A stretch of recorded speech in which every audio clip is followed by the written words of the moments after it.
Hiccups are your diaphragm glitching. Your diaphragm is the main breathing muscle.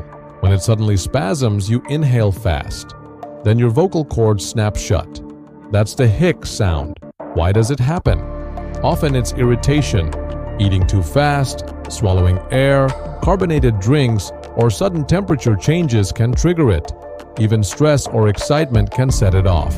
Your body is basically firing a reflex by mistake, and the loop keeps going until the signal calms down.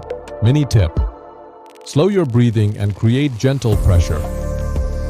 Sip cold water slowly or hold your breath for a short moment. The goal is to reset the diaphragm. Proof in plain sight. Follow for the next proof file.